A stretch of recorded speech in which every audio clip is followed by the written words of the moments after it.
I was hoping Leo would be on, man. And not because I don't want to speak to you guys. Obviously, I still speak to you guys. It's just because 6-7, isn't it? Oh God, I forgot about that. Yeah, exactly. Exactly. Okay, I don't know. I don't want you to use this audio device, please, if you don't mind. Now, the question is, though, will it see my camera? Yes. Is that any better, by the way, than my usual camera feed? Well, Was you're exactly lagging the same. like crazy. Eh? What's happened here? How is this bent? How can you have a bent webcam? Oh dear, oh dear. They just love the joys of doing IT stuff. How was it? There you go. What is it now? I mean, it was working. Okay, that's fine. That's all. That's all I need. That's all I need. It's choppy and Huh? dropping frames and blurry. I don't know what. Seriously? Yeah, but it's. I don't think it's your webcam. I'm gonna turn Craig off again and see if that fixes it. Because as soon as I turned Craig on, it started. Both Eric and I started dropping frames. Eric, have you got a new webcam? No, I got it maybe 6 months ago or a year ago. Okay. No, because I'm just Yeah, saying because it's not gonna work. you're actually looking pretty good. That's why. See, that cleaned it right up. I Okay. stopped So Craig, it and you is. guys cleaned right up. It's a lot easier when this. Well, yeah, when you have like, sorry, I'm talking to my daughter. Yeah. Okay. So what are we gonna do? Are we gonna video ninja it or something or what? I don't know. Audacity recordings, rip the YouTube stream, I our mean, usual hacks. I'm recording on OBS anyway. I don't know. Well, since you're the geezer who does the stuff, it's up to you, isn't it? Yeah, I'm at a loss here. I think I'll just go with the OBS recording. It only gives you one waveform to work with, but I mean, what are you gonna do? You know. Yeah. Let's see. Let's make sure I've got. There's a lens cover on there. What the hell is the lens cover? VAAP. Oh, that's the lens cover. Yeah, I was doing interviews yesterday for junior doctors, and this webcam was glitching out like a mofo. And every 2 minutes, it's like, have we lost you? It's like, no, you haven't. It's just my webcam. Just my webcam. That's why I only go with the Logitech, like the C920 or like this Brio that I'm using now. I know that it'll work, and it's got good Linux support. Anyway, if you guys are ready, I'm just gonna do it. Let's do a 3, 2, 1, and then 20 seconds. So, 3, 2, 1.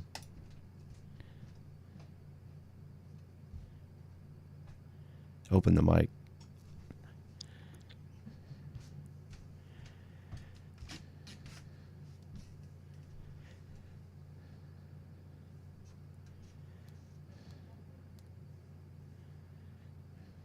Yeah, it's a little irritating that Craig is causing that. Yeah, because now it ain't perfect, but it's better than it was. I wonder if there's an FAQ on that.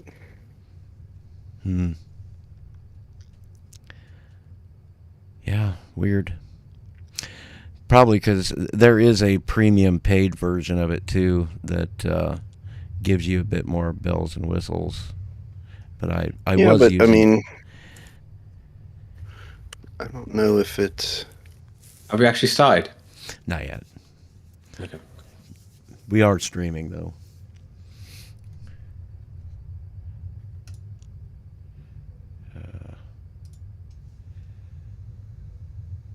You can also use the web app to record in higher quality than Discord. How do you do that? Yeah, we're gonna be doing a little research on that. Using the web app is a free option for any Craig user enabled with the command webapp space on. Using web app gives you 2 advantages over Craig alone. When you start a recording with Craig, you're given a web app client link. Send this to whoever you want to wish to record. Anyone with this link may join the recording through the web app in Firefox or Chrome, in addition to Discord. And it will capture their audio through the web as another track for Craig. Audio captured through the web app doesn't go through Discord, which means that it won't get processed and won't suffer ill effects from bad internet connections. You'll get a cleaner, more complete recording of any user who opts to use it. The web app provides a recording monitor which displays live who's connected and who's speaking, whether Discord or web app. If you're ever concerned about whether your audio is actually making it to Craig, this makes it crystal clear. But does it line everybody, since everybody has to run it themselves discreetly? Does that mean that it's still like lining up the audio? Because that was like the biggest advantage of using this. I mean, I think it.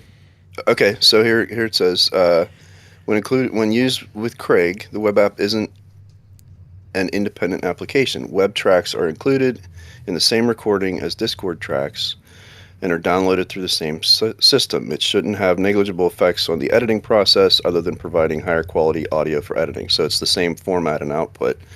Just so the web app uses Opus compressed audio like Discord itself, but at 128 kilobits, which in Opus is sufficient for almost any purpose. The audio is compressed in the browser itself, so a modern browser is required. Patrons may also opt to record directly in FLAC, eliminating lossy compression from the entire recording pipeline. So if you do the patron, you get FLAC. Yeah, web app employs a voice activity detector, which means it's only transmitting audio when the speaker is talking. However, unlike traditional VAD, the Craig web app VAD buffers 2 seconds of surrounding audio so that there is no sudden cut-ins or outs. Patrons may disable the VAD and thus get continuous recording of all users. The Craig web app has the same commitment to synchronization as the rest of Craig. Web clients constantly check for synchronization with the server and account for clock drift so that multiple tracks never go out of sync. That sounds like what we want to do is use the web app. So, is it free?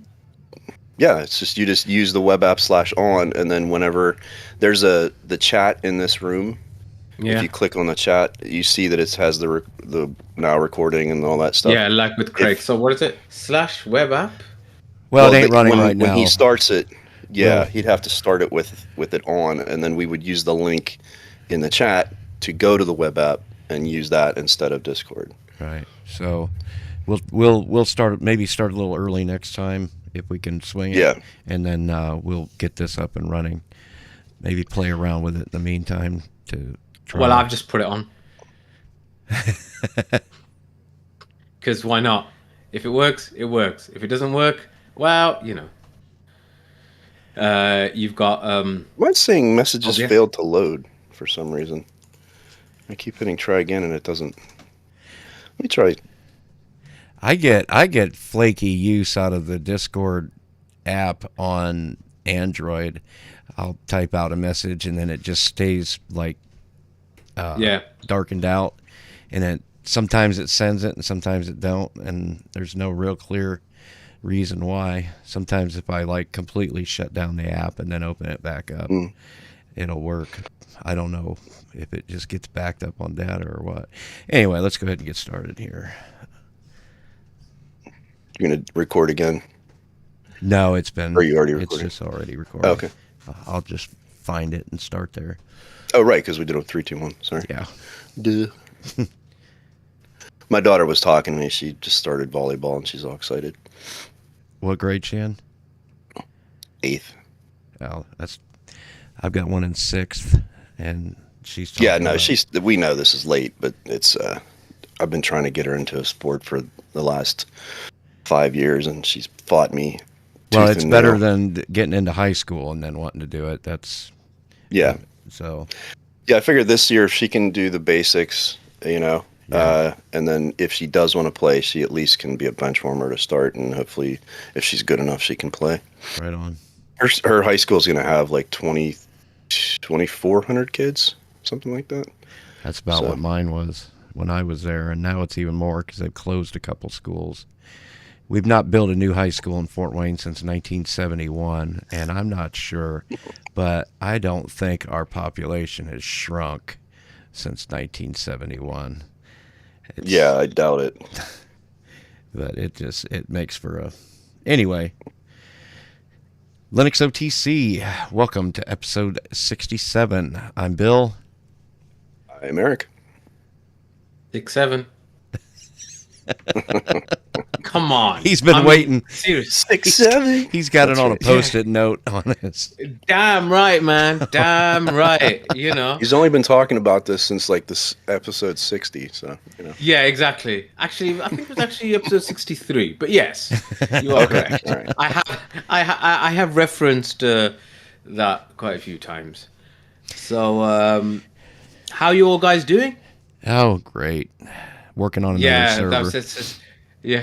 Oh, another server. Well, Or the same server. When I last talked about this, I had gotten these super micro boards, and I got 3 of them now. But I'm only going to use them. The reason I got 3 is because the first one I bought has a RAM slot not working, and Well, I don't think it's going to make a huge difference. It's not like you can afford any RAM. Not like anybody can afford any well, RAM anyway. I've actually got quite a supply of it. They've got their for This is the DDR3 stuff, isn't it? DDR3, yeah, and I've got plenty of that. I've got plenty of DDR3 ECC RAM, so this is not a problem. And that particular generation of RAM really hasn't gone up in price. So I mean, So I remember on the last episode there was a discussion about whether you could manage with DDR3. I think was it Leo that said no, you can't. You There's absolutely no way. can.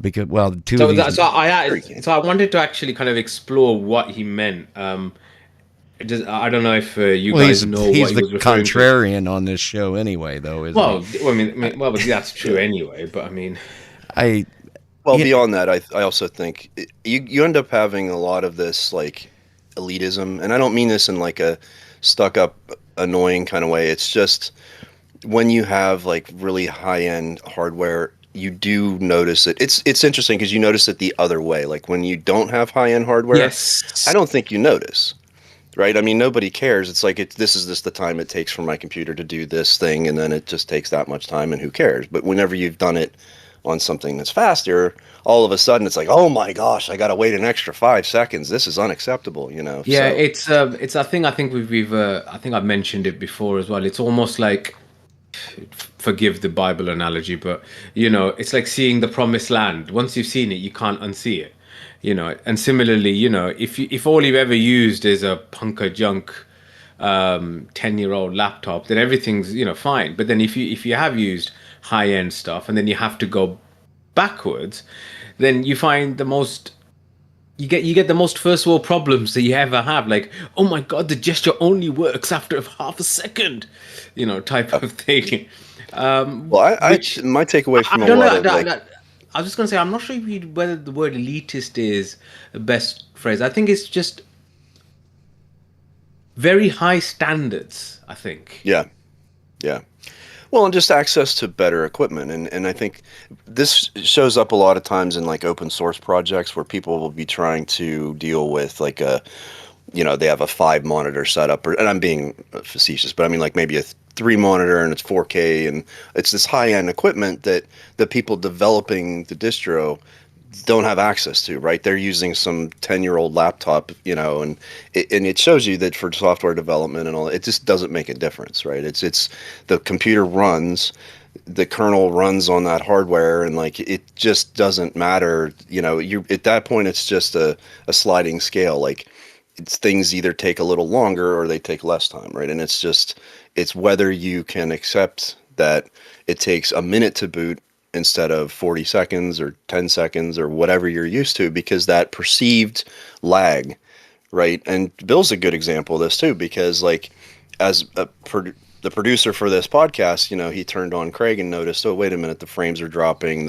this doesn't look right. Whereas to the layperson who probably isn't even paying attention to that would be like, I didn't even see it, or you know what I mean, like. And it's not that there's anything elitist. You're right. It's not that Bill's being an elitist about that. He's being careful and paying attention, whereas someone else may just not even notice. It's like how someone can have the same phone for 7 years and be like sad that they have to get rid of it, whereas I'm like, okay, it's been a year, I'm ready for something Yes. new, Yeah. So Very true. Very true. I mean, I think that's yeah. I mean, it's what people call it's almost like the nerd crowd, if you want to call it that sense, in it. In that, we have certain expectations and certain things that are fine for maybe 95% of people, but really bother us, or the kind of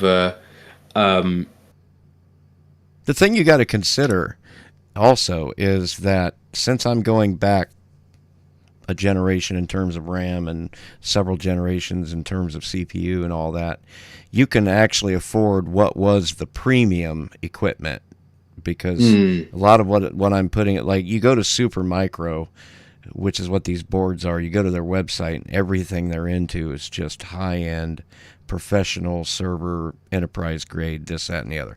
There's no like cheap off the. You're not going to go to Walmart or whatever the English equivalent of that is and pick up one of these things off the shelf. But these were in their time the premium option. So it's still, in my opinion anyways, it's still a formidable beast, because I can still put 32 gigs of ECC RAM into these things. I've got pretty beefy Xeon processors in them, and I'm able, these motherboards were one was less than $50. The one with the not working RAM slot was less than $50. The other ones were between $75 and $95. I mean, come on. And of course, I've already got all the other parts laying around to put all this stuff together. So you can actually afford good stuff that if I was going and looking for the more modern equipment to build, it would be 10 times as much money or more to put the whole thing together. And for what benefit in terms of performance, Yeah, I mean, I think that's true. I mean, I'm just, if I just think about it from a phone perspective, I've always been a guy that's always said, you know, if you haven't gotten the money, or you want to try and get a good deal, go for last year's flagship, or go for a premium phone from 18 months, 2 years ago, Oh because gosh, that is still, I mean, that's plenty powerful. And I know I might be sounding a bit of a hypocrite because I'm the guy that changes his phone every year. But, I am that same kind of cohort that we're talking about, that would notice the difference between DDR4 and DDR3 RAM. I'm the guy that notices the difference between the 120 hertz screen and the 60 hertz screen, or the UFS 4 storage or the UFS 3 storage, or the video out, all these things. I pick them up because I'm a nerd and I love this stuff. And so yeah, it's yeah, but yeah, you're right. If you're careful and if you know what you're looking for, or if you've got someone to guide you in that way, then yes, ChatGPT. you can get the top stuff for not a lot. Yeah. I've always been cheap, and so every home built system I make is even 2 generations removed usually, because that's where your real bargain is. That's where you're talking 70, 60, 70% off of what the retail was when that thing launched. And a processor that's 2 generations removed is still a hell of a good processor. The RAM, like Bill's saying, like every piece of hardware you could have gotten 4 years ago, or especially now. I mean, yeah, 20 years ago, 2, 3 generations made an enormous difference in the amount of performance you felt. Now, I mean, you're hard pressed. Like this XPSI at 9570 I have is probably 6 years old now, maybe even older than that. And I have, like, there's nothing it doesn't do that I wish it was newer, better, faster. There's literally, as far as I'm concerned, as long as this thing will keep running, and it's not like unsupported for some reason, which it never will be in the Linux ecosystem. So, like until it dies and I can't repair it anymore, I have no reason. And that's a very different perspective than I had when 15 years ago. And yes, partially because of the hardware, but also because I was in IT. I was younger, making tons of money, and like always seeing new things all the time, meeting with people. I'm like, oh, what laptop's that? Or, what phone's that? You just had that sort of like gadget envy. And I just don't have that anymore. Now I'm like, I just want it dependable. I want it to work. I want it to be cheap. Yeah. I So mean, I think the other thing is that you're right. There's like laws of diminishing returns, and I think people like us often prefer features rather than any one thing being fantastic. So having speaking about deals as we do, I found a Pixel Fold, the original Pixel Fold, which is basically a Pixel 8 in a foldable like form factor, which was what 1500 brand new, something like that. Got it for 350 on eBay. nice. And is it the most powerful? No. Is it the best in any one thing? No. But just that feature of having the foldable screen is enough for me to go, yeah, I like this. Similarly, I remember something similar maybe about 10 years ago when I got into touchscreen laptops, and I kind of realized that, okay, now that I've got into it, I always kind of want it. And if I ever went and didn't have that feature, so another maybe very good laptop or other system that was very good didn't have that, I kind of missed that. So it's more there's a lot more, it's the flexibility of having different features on these devices. Maybe that's a thing rather than the actual raw horsepower of the thing, if you know what I mean. By the way, I wanted to give you guys a little bit of an update actually, because I wasn't on the last Mintcast, which was a Wanderings episode, because we'd had that bereavement in the family, and so so you remember we were talking about building from source and all that Yeah. for that Lenovo Chromebook that I had. Yeah, and I was egging you on to use Gen Gen 2, 2 and yeah, stuff. yeah, okay, yeah. So, well, no, I didn't use Gen 2. But I spent a long time trying to compile from source, and I mean, it was good fun. It was a good way of keeping my mind off the bereavement. I couldn't do it though. There would always be something missing. There was always some dependency not there. Um, it might have even just been the GitHub page of this piece of the software, because I did find the README and the GitHub and the clone instructions, and these are the packages that you're going to need to build the app, and VCP KG, which I'd never heard of before, but now I know a little bit about, and all of that. And then after a while, I used Google Gemini to help me with my command line escapades. It's not always right, is it? I mean, I would have thought with something like bash commands, AI would be right most of the time. I bet It just speaks to there being a million ways to do the same thing.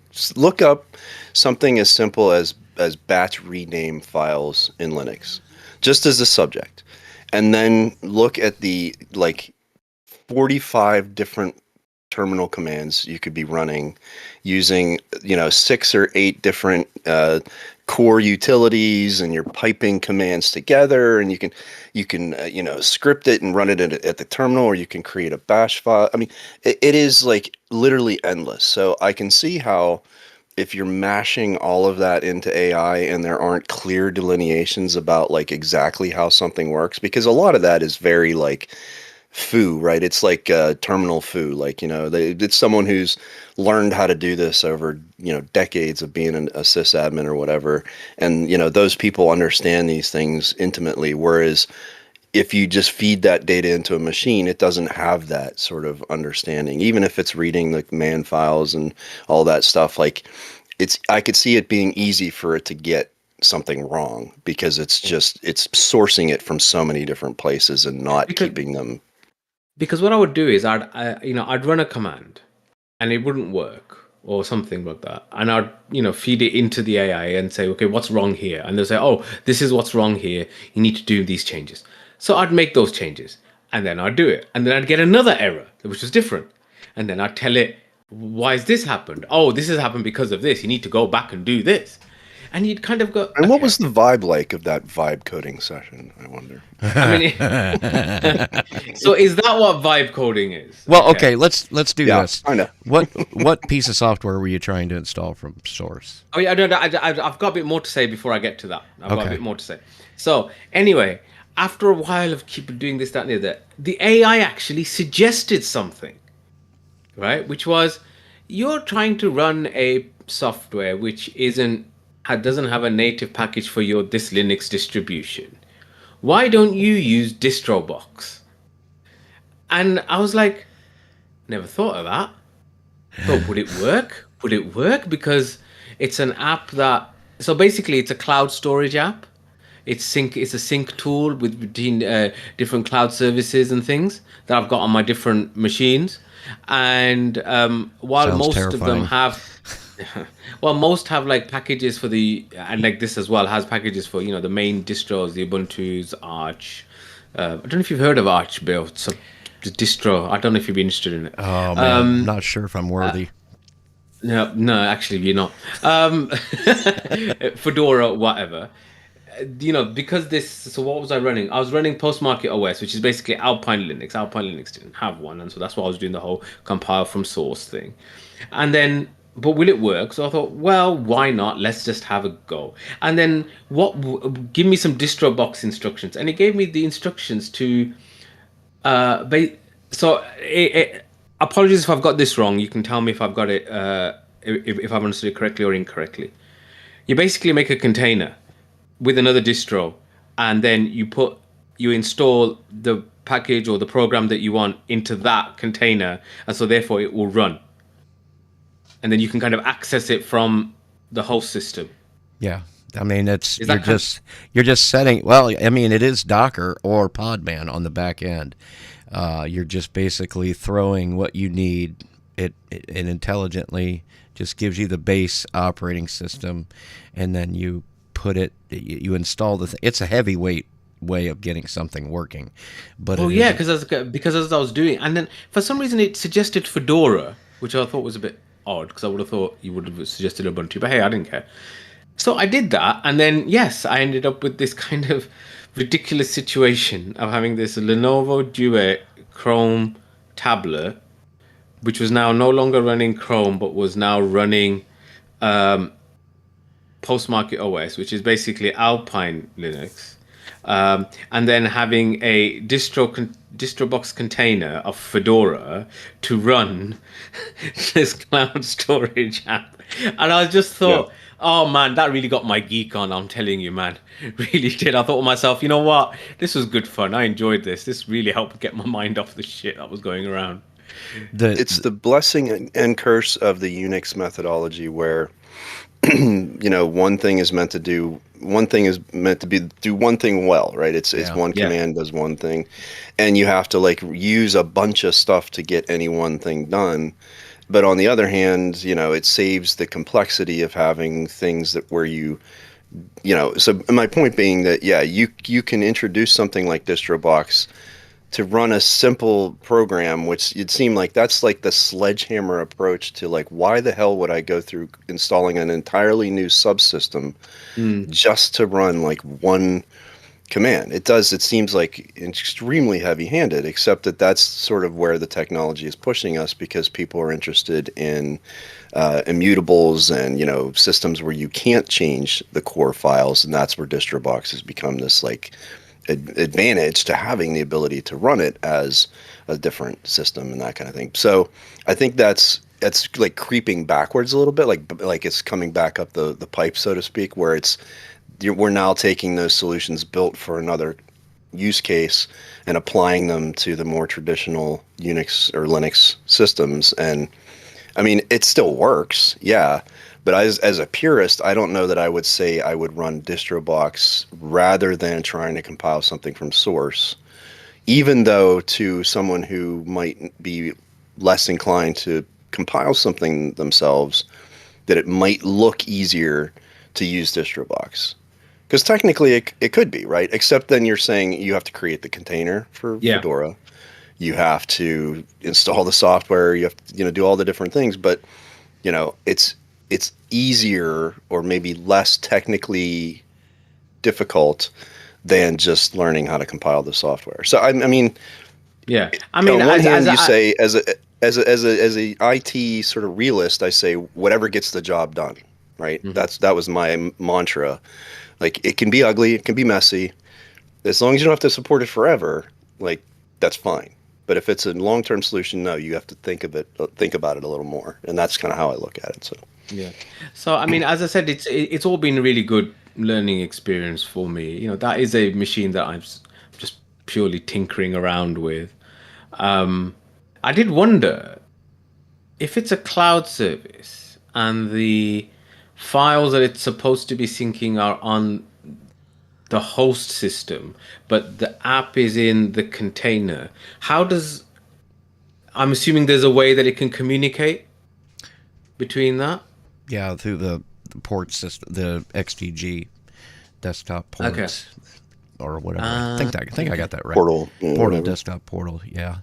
That and basically once you get it built, there's a command to export it, the application or something like that, and it Yeah, you can have it show up as a .application file in your menu. yeah, Yeah. Mhm. and so you don't have this concept of every time you want to use it, you got to spin up the container and then execute it from that container. It's Mhm. exported into the which, I mean, you wouldn't be able to do that if you didn't have some access to. You wouldn't be able to directly interface an application on a container if you didn't have that sort of portal that acts as a middleman between the two. Mhm. And it's witchcraft, no doubt, but it does Yeah. work. And I think I'm with Eric on this. If I could install it by compiling it, but you do run into these problems where the instructions for, let's say you're running Fedora, or let's say you're running Ubuntu, the instructions for compiling the piece of software are written with the list of, because if it's done right and put into GitHub, there'll be either a README in there or a install.md or something like that, Yeah, yeah, yeah. where it will literally give you what to copy and paste into the command line. But different distributions name their packages different things, don't they? So you won't always be able to you'll have to go individually looking for whatever the Yeah. The corresponding, Ubuntu or yeah. Debian analog of whatever Yeah, yeah, yeah. this package that you need as a dependency is. Yeah. And that can be a little irritating, and that was another reason I always kind of preferred the archway with the AUR, which, you will occasionally run into something that somebody hasn't found yet and made a package build for, but it's not very likely. If something's been if it's been around for about a year, then somebody will have made a package build for it. And if it ain't been around a year, especially something that's syncing up stuff to the cloud, then I probably would steer clear of it, because that's Yeah, you don't know where else it's going, basically. well, I mean, that's an important piece of software that you wouldn't want it to be doing anything nefarious, but at the same time you want to make sure that it's something that has developed a reputation for working, Hmm. because these pieces of software that can do the syncing, they can also delete stuff, and I mean, they've got access to your file system. So, Yeah. on both ends, the client and the cloud. So it's Yeah, worth. so I really would like to move away from this cloud provider, but the thing is that it's end to end encrypted. And remember, in the past I've told about all the different kind of explorations that I've had on end-to-end encrypted stuff, and it's so that I can keep all my medical stuff safe, basically. Yeah, Do you know what I yeah. mean? And so yeah, it just seems to have worked out. If something that I got almost as an accident is the same thing I've been using for what, over 10 years now, because I just haven't been able to find a suitable replacement, even though I've Well, looked around and if you you know. ask me, when it comes to encryption, I don't trust anybody's interpretation of encryption because it's been my opinion for years. If you do not have control of the keys, you, the person who this is important to, if you don't have control over both the private and the public key, then you do not truly have encryption. What I would So recommend instead, I was going to say that a lot of the providers say that they do, as in they say that they give you both the private and the public key. But the thing that I found out is that if those servers are in specific countries and jurisdictions, then it's basically not as clear cut as that. You know, there will en- still be a backdoor somewhere. encrypt it yourself and then upload it, and then it won't matter where you put it. So is this that whole Cryptomator? Well, that's one of the services I think It's actually I've come simpler across. than people give it credit for. It's a simple command line thing. GPG. If you're just doing one file, it's GPG, and then use the taxc command, which makes it. You got two types of way of doing it. You've got a way that is. What's the word I'm looking for? Where things are the same on each side. Starts with an S. You got Symmetry? one symmetric. You got symmetric and asymmetric. Symmetric means that you've got this concept of a public and a private key. So you put the public key out somewhere, and then if somebody wants to send you an encrypted message, they lock it with that that public key, and then only you have the private key. That's symmetric. Then you got an asymmetric, which you have the encryption key, but then it's just a password to open it. There's no concept of a public key.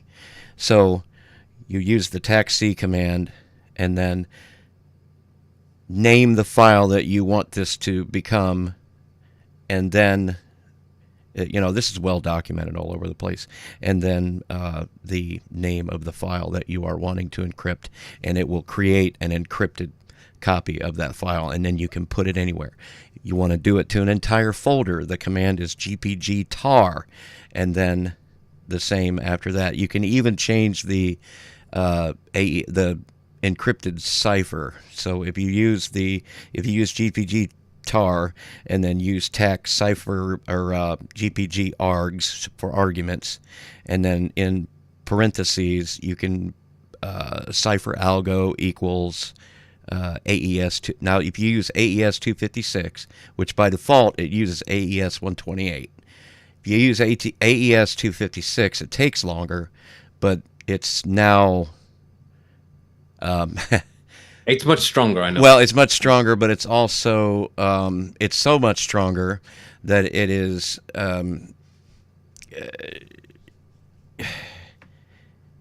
It's kind of future proof. It's quantum resistant at that point.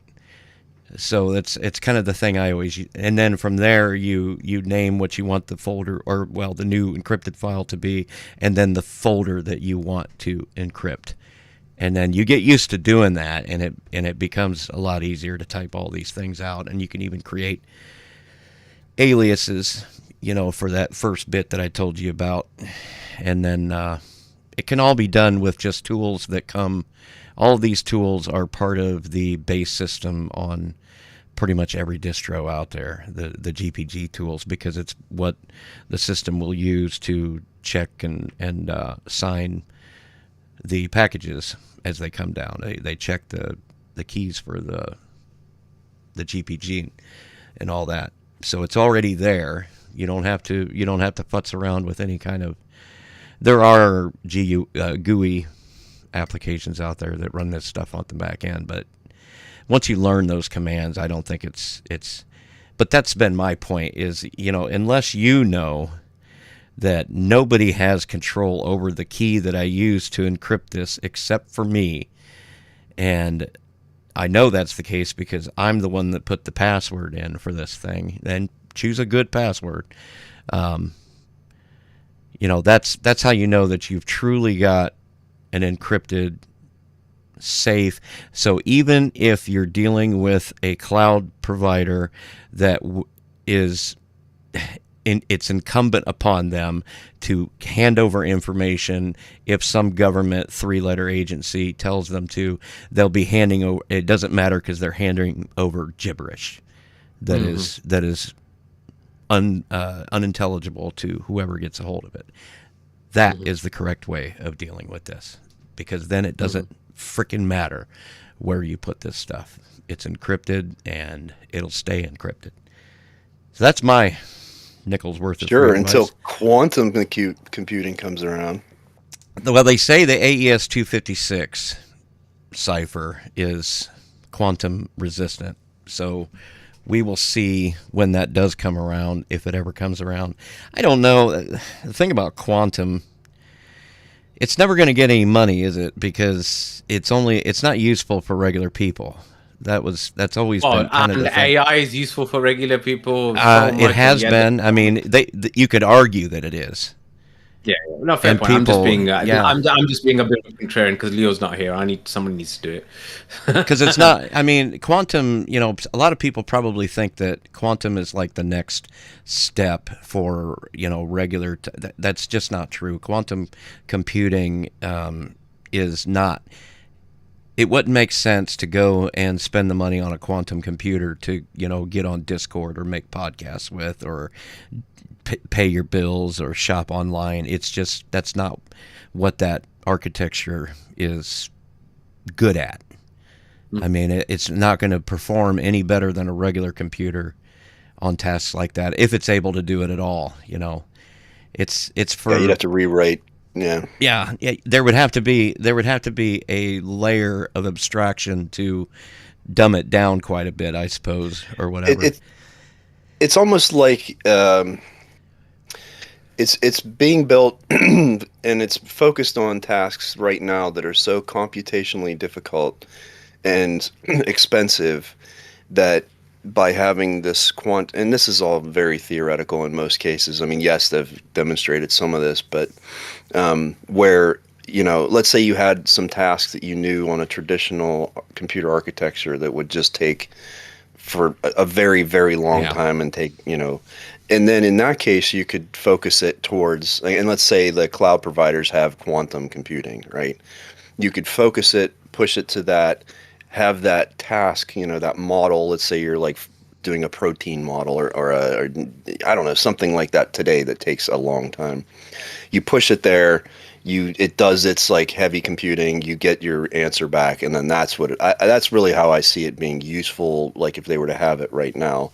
But there are companies who are saving encrypted data to Bill's point, like they get a file or they have a data set that is encrypted today that they can't decrypt easily and this includes like state secrets and personally identifiable information, with the hope that when quantum computing exists, they will then be able to decrypt it and then have access to this data.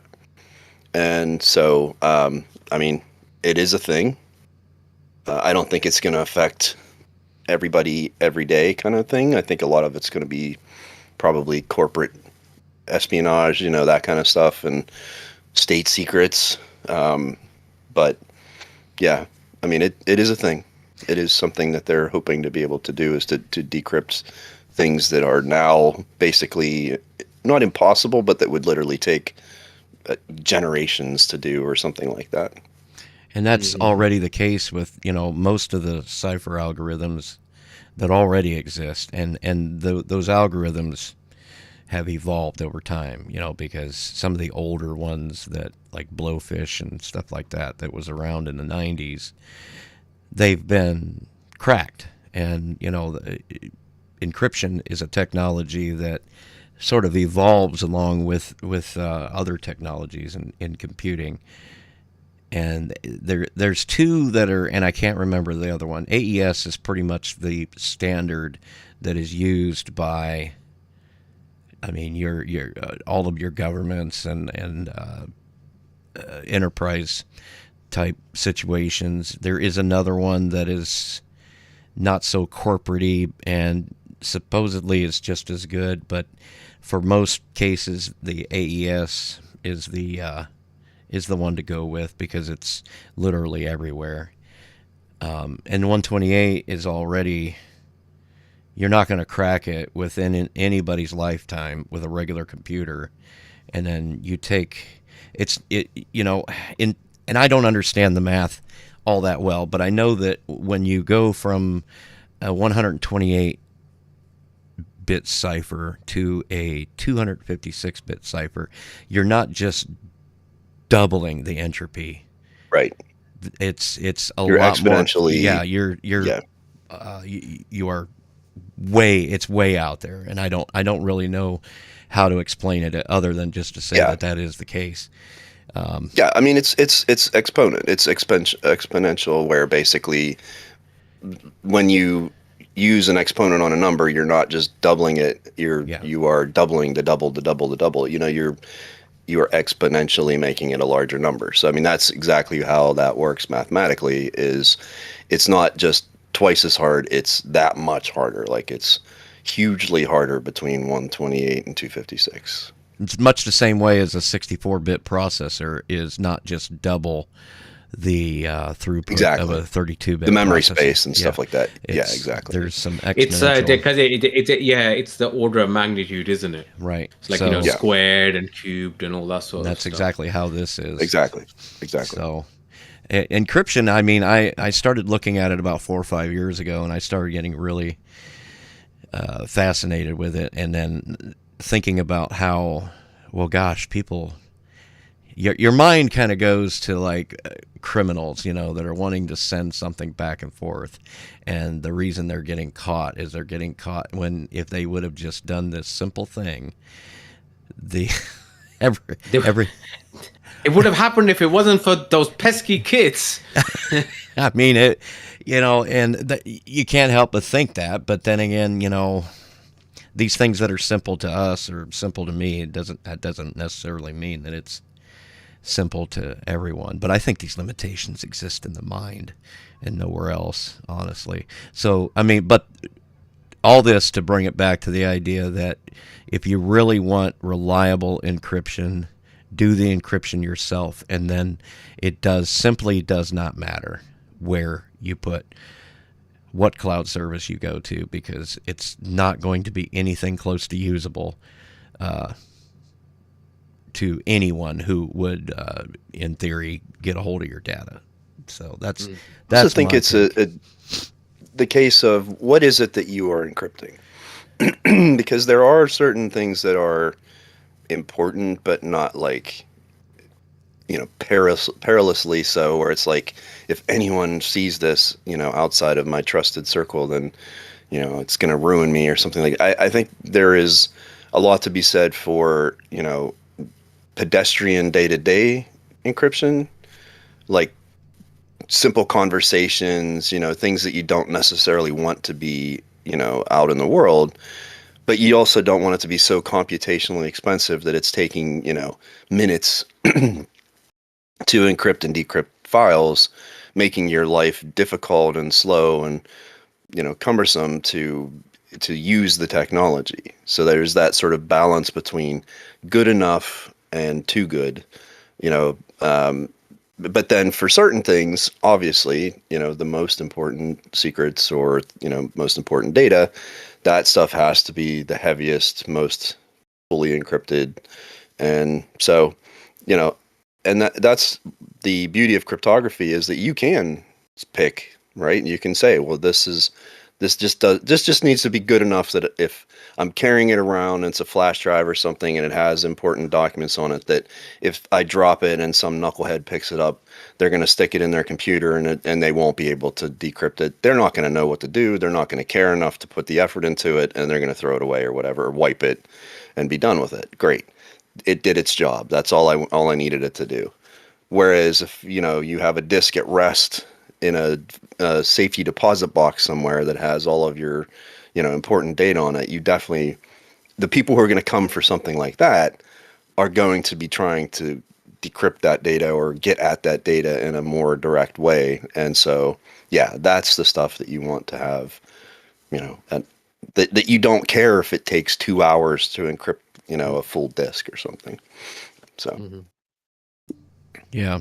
Cool. And once you learn to do that, it really simplifies things, because then you can go back to the cloud services that you really want to use, and the ones that are well supported on Linux, with a good client and whatnot, or have a good way of connecting to them some other way. I don't know.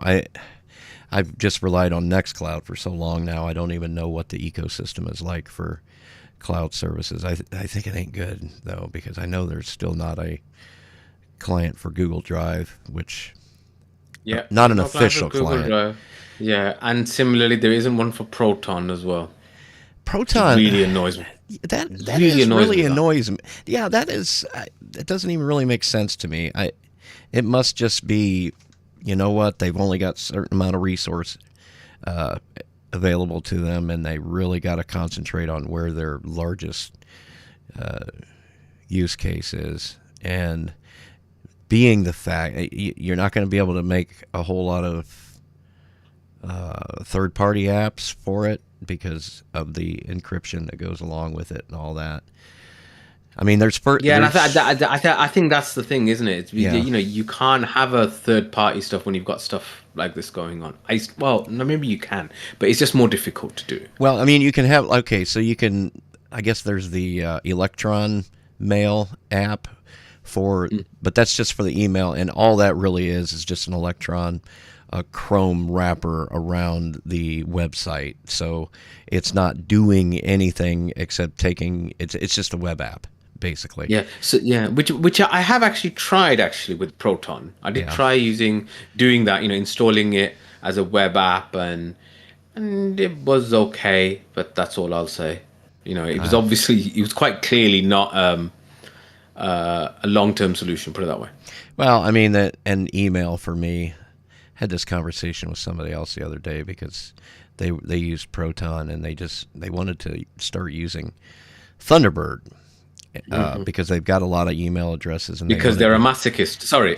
Yeah. I mean, I used Thunderbird like 10, 15 years ago, and then I just started going to the website. I'm like, honestly, do you have Firefox? Do you have a browser open all the time? Well, yeah. Well, then just keep the tab, what do they call it, locked, or keep the tab. I can't remember what Firefox calls it, where it locks the tab from being closed and it moves it all the way to the left. Use that and turn on notifications for it, and you'll be golden. Yeah, Man. I mean, I think webmail interfaces have got a lot better as well. Yeah. I mean, I remember, again, I used to use Thunderbird. I don't want to say the word religiously, but it was my main way of doing my work stuff at the time. And the fact that I'd have local inboxes, and I could easily search, and then I could kind of do batch kind of emails and all this kind of stuff. That was just easier to do at that point on a desktop client than it was on Gmail or NHSNet or Doctors.net or something like that. But now all of them have. I mean, Gmail was always pretty good, I suppose, at that, but the others have all caught up, put it that way. To the extent that you don't need. I mean, to the extent that if you think about it, Windows has gone to that, because the new Outlook is just a wrapper for the Outlook web app, and they've basically retired the Outlook app, which is a bit of a damning indictment, I thought, really. Yeah. I used Outlook years ago when I went back to college, and the reason I used it is because I liked. It came with Office XP to give you an idea of how long ago this is. Bought Office XP for it was like $30 at the university bookstore. And that was because I was in the class for MS Office. So you could get it at a discounted rate. And it came with, it was the full fat version. So it came with Outlook, proper Outlook. And the thing I liked about Outlook, that particular version of it, is that it literally used MS Word to write your emails.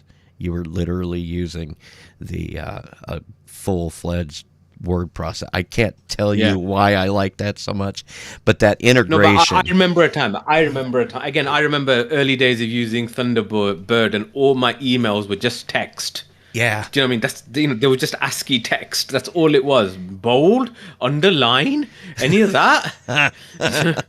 This is email, man. You know, Yeah. No. I agree. I mean, look, man, it is not for nothing that these things became so part of the zeitgeist. I know you like that word, Bill. Yeah. But at that time, it just became, the bygone. You didn't have email, you had Outlook. I'm talking about enterprise, Right.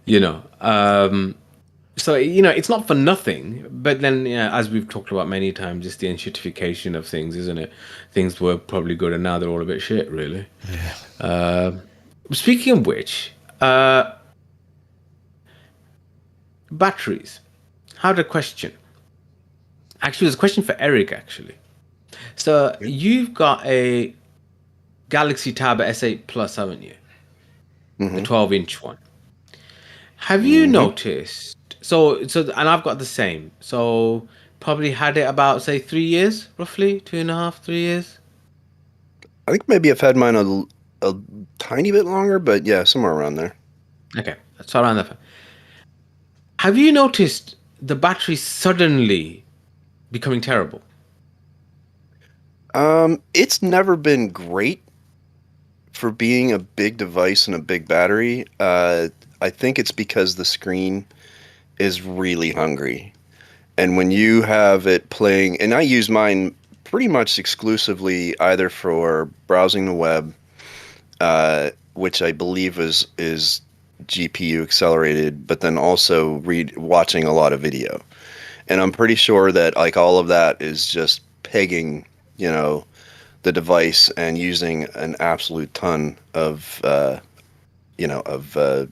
battery. So, I don't think, honestly, I'm surprised it hasn't gotten any worse for me necessarily. Like, I think it's probably just as bad. Like, I remember getting it and being so surprised that on a single charge, I would get maybe 6 hours of watching video. And this is like from brand new. And so I'd say it's still pretty close to that now. Like, I wouldn't say it's gotten any different, but it does. Like, I have to charge it more than any other device I own. I charge that thing. Oh, that's interesting. Yeah, a lot. Okay. So the reason but why also use it a lot. So, I mean, I always think that. I'm like, why do I have to plug it in again? It's like, well, because I've been sitting here watching. So. Yeah, so the reason I was asking was because I've got the same Samsung Galaxy Tab S8 Plus. Yes, Plus, right. And I used to buy, I mean, that I buy things, loads of things. So I used to change tablets and things, but once I got this, and again I got it about say I want to say December 23 is when I got it, so about 2 and a bit years ago. Anyway, and I always thought it was brilliant. It's a great screen. It was great speakers. It had the pen. I could do all my notes. I could, it was slightly a bit too big to be comfortable reading. But I loved it. I do love it, and it's been on my bedside cabinet for all that time. And I'll sit and I'll watch whatever things that I'm watching. And do I use it every day? I'll probably use it every other day. I've got to be completely honest. I mean, I've got work and all that sort of stuff, keeps me busy. And like a lot of Android tablets, standby time's really good. You can kind of just, if you don't use it, you haven't you don't lose too much. Literally, I'm talking about the last couple of weeks. I've suddenly found that the battery life has just become a lot worse. And what I mean by that is I can sit and watch something for half an hour, maybe not half an hour, and I'll use up 50% of my battery. Oh no, I'm Which, nowhere. I'm nothing yeah, like that. No. yeah. And, and it seems to have happened like, okay, man, audio podcast, man, show something. It's happened very rapidly. It's not been like a linear kind of, okay, as time goes on, it just becomes a little bit worse because that's what you'd expect, I suppose, isn't it? It's just kind of like it's gone, and then suddenly it's hit like some kind of tipping point that's just made it exponentially worse. I wonder whether it was a software thing or if I had dodgy apps running in the background or anything like that, but can't find anything. And so the only thing I've thought to myself is maybe it's just the fact that it's almost 3 years old. But I've got to be honest. I know you get people who say, oh, they've had laptops or they've had tablets or phones and the batteries become terrible after a couple of years. I've never really had that, a significant decrease in performance. I don't know if whether I've just been lucky with the devices that I've had, or that is something that everybody else, not just in the tablet space, but like in laptops and stuff like that. Is that something that everybody else has seen? Which suddenly gets I worse? Yeah. Well, I mean, not so sudden. I mean, usually it is kind of amazing how it will be. Uh, it'll give you the same performance for a very long time, and then when it does start to go, it goes pretty rapidly.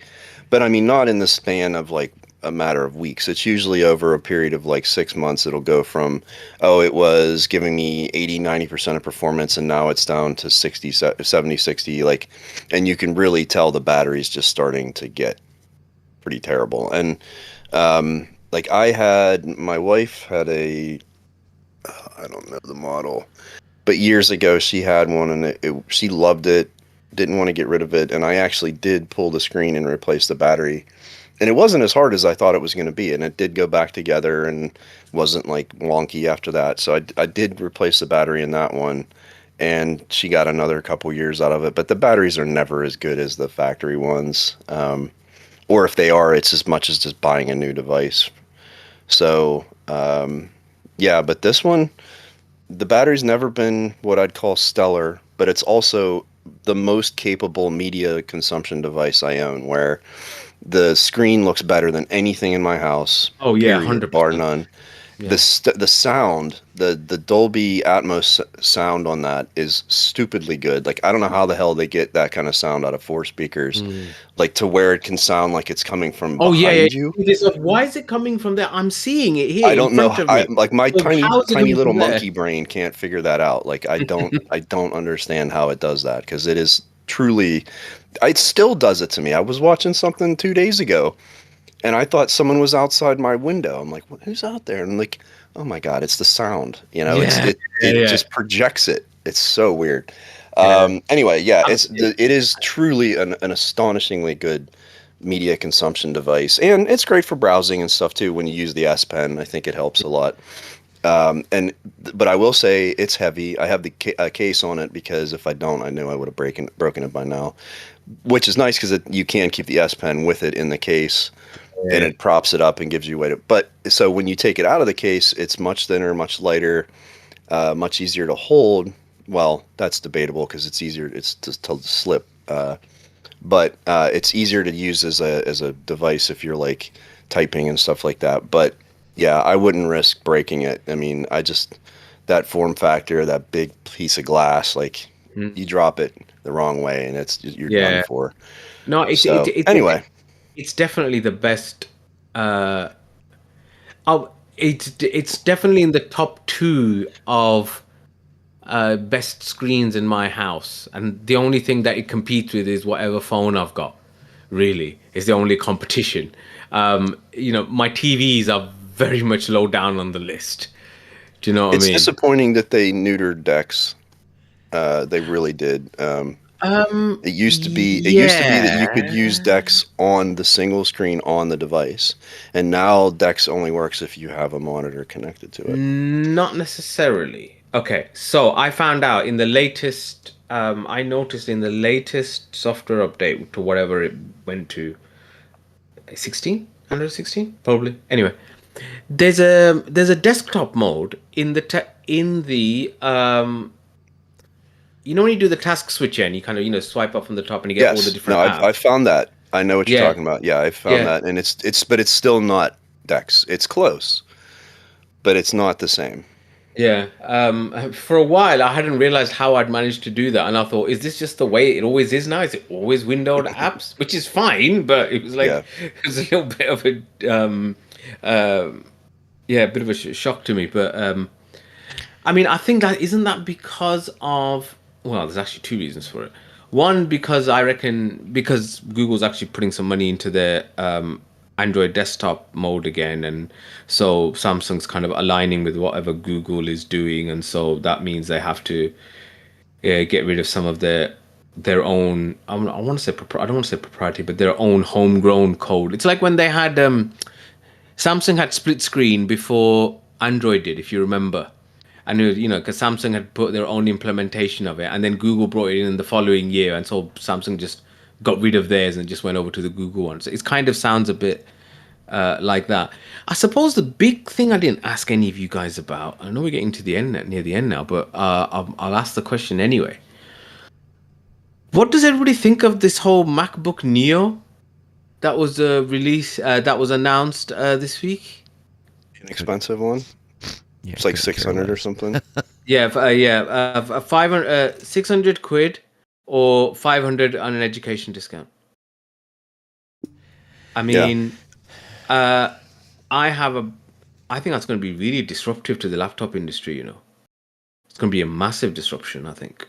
Well, I think, like we were talking earlier, if it comes down to being good enough, right? If the hardware is good enough for, especially for young people who don't care that it's, not a powerhouse like desktop replacement system, yeah, I agree. It could be because if it's just good enough, if it's enough to get the job done and it lets you run, iOS or not iOS, Mac OS, and it's a real computer for that price, yeah, I think it's going to be tough Is it just to a beat. competitor for the new Chromebooks that are going to run Android or whatnot?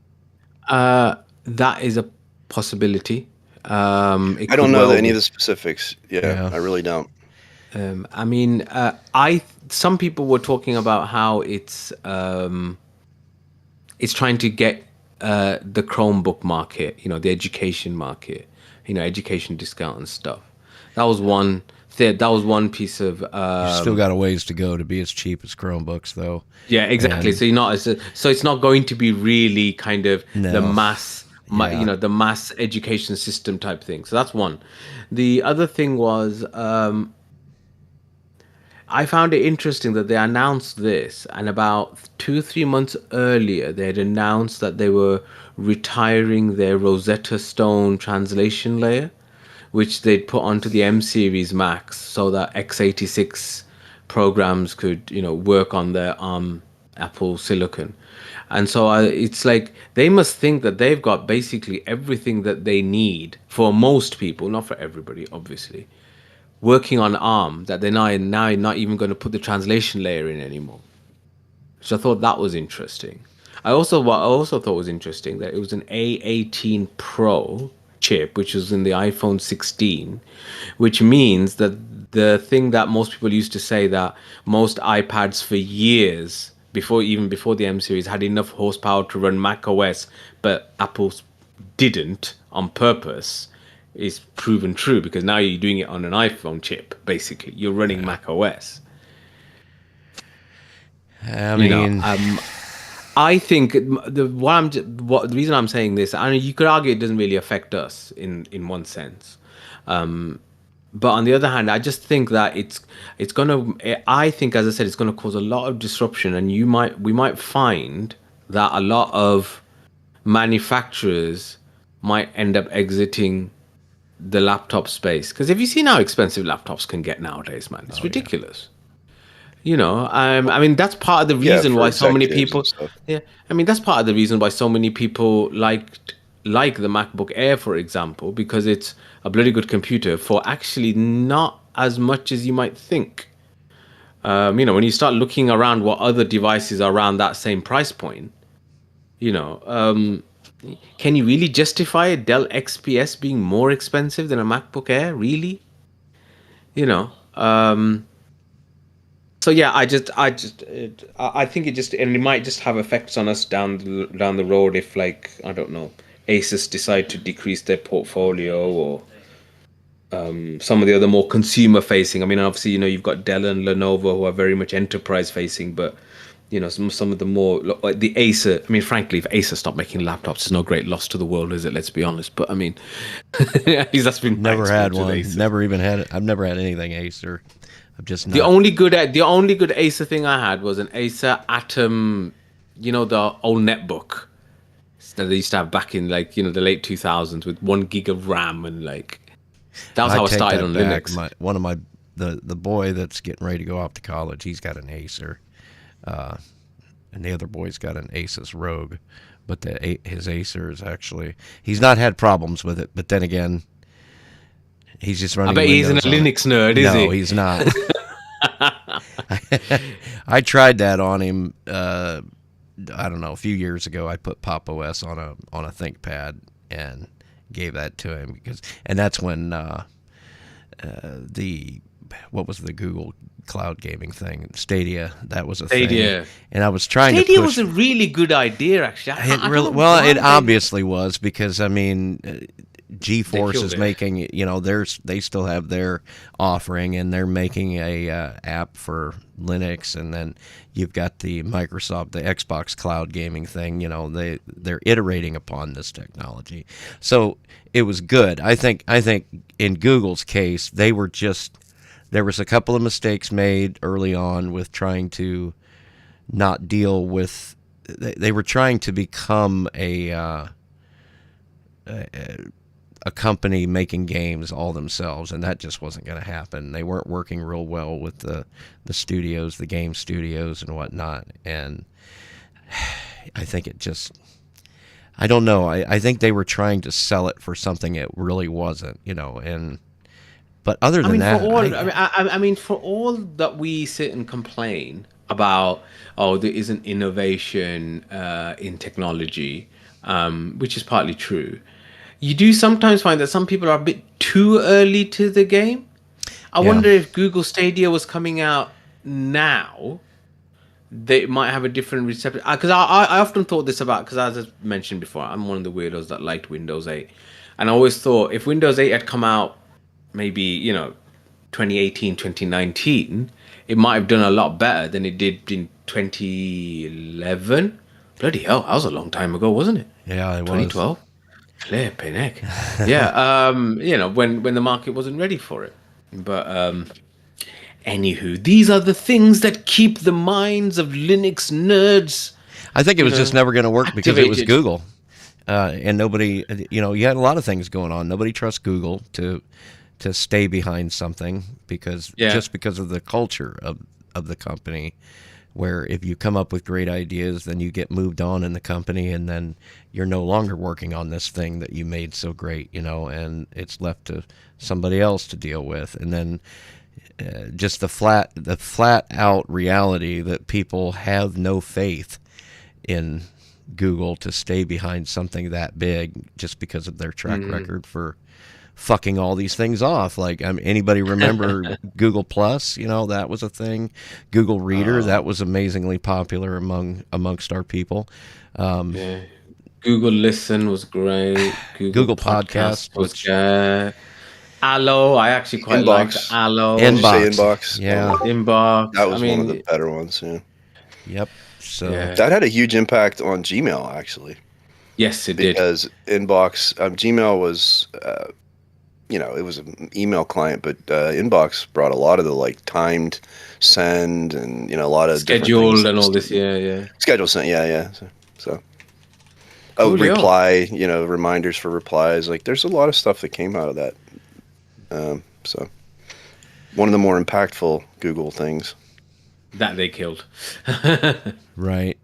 Well, and I understand, like, why would you have a competing product to Gmail has been one of the, and I know they don't make money off of it, but think about the amount of data they have generated Oh, that Lord. they've used Oh, of to, course like, they make money out of it. Made through that data. not directly, yeah, but Yeah. that's what I mean, like, I remember and also thinking, as they, go ahead. I remember thinking when Inbox was a thing, and when you went to go install a Gmail client, you had these two options, and I remember thinking, well, if Inbox is so much better, why isn't that just the default? Why isn't that just the Oh, but I mean, the that's Google, just Google. the But that's Gmail? just I mean, Google all over, isn't it? well, Like it Meet tells and me that Duo there's and Messages and huge Duo. fragmentation in their company. When it Oh, comes massively. to the product. Right hand products doesn't that know what the they- left hand's doing Yeah. at all.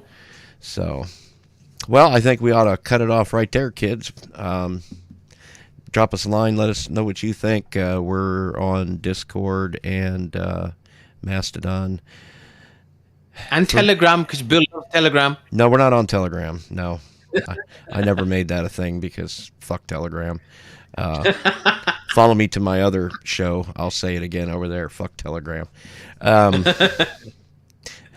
Anyway, yeah, email the show at linuxotc.org. Go to linuxotc.org website. There's links there to get you wherever you need to go.